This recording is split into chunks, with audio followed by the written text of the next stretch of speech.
Hi, it's Wick Nixon here from Wicked Wellbeing, and I'm sorry that I am running a little bit late. I did say 12:30, but we have got some guys on the roof who are painting, and they have been making like such a noise, there's no way that I could go live, and so they've just given me 5 minutes to be able to do it. So, really excited to bring this video to you today. We are making sushi balls. Now, this is one of the recipes out of my brand new cookbook, which I have just opened up pre-sales for. It's called Healthy Lunchbox Love, and it's full of savoury and sweet, healthy cooking for your kids' lunchboxes. There's also some bonus dinner and really healthy, yummy dessert recipes too. But if you wanted to grab a pre-sales copy, which has got exclusive bonuses, head to newbook.wickedwellbeing.com, and it tells you all about the bonuses in there, and it gives you lots of information about what's included in the book. But today I'm going to show you how to make these awesome sushi balls. So I've already got my sushi rice already prepared. Now I'm using damp pans too. There is brown sushi rice that you can buy from the supermarket. It's specific, and this has got a really yummy dressing on it, which unfortunately is in the book. Well, fortunately is in the book, so you have to get that to be able to get what the special sauce is. But so what you do is you, once you've prepared your rice, you just get a little handful of it and scoop it up into the palm of your hand and push it down.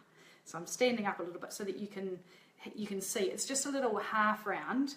And then I've got some really finely chopped up, I've got cooked chicken, cucumber and some carrot in here, and then some salt and pepper. So you can put in whatever you want to. You could add some red pepper, and you just do them whatever size you want to as well. So see, I've just put a little teaspoon of that mixture in there, and then some more on top, and then you just form it into a ball.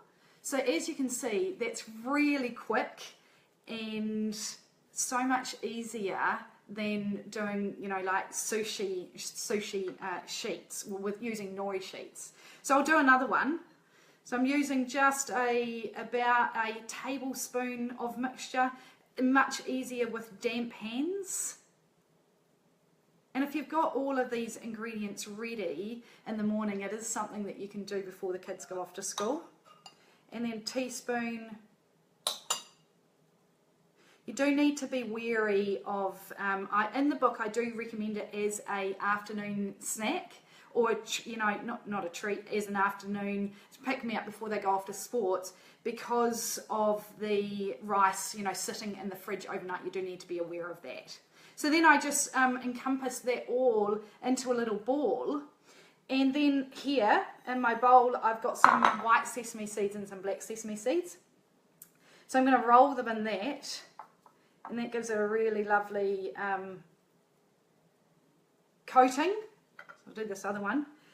Then, not for the kids' lunch boxes, but for me today, because I'm going to have these for lunch, I'm going to just heat up a little bit of sesame oil in my pan here, and then lightly pan fry them so they get a really crunchy outer, and they're just beautiful, and served with soy sauce and some wasabi, just divine. So again, you can absolutely vary the ingredients, what you put into them. When the avocados are in season, put some avocado in, and yes, that's really sushi balls. If you want to have a look at grab a preview copy or a pre-sale copy of my cookbook, www.newbook.wickedwellbeing.com. I would love to know how these go for you. Have an awesome afternoon.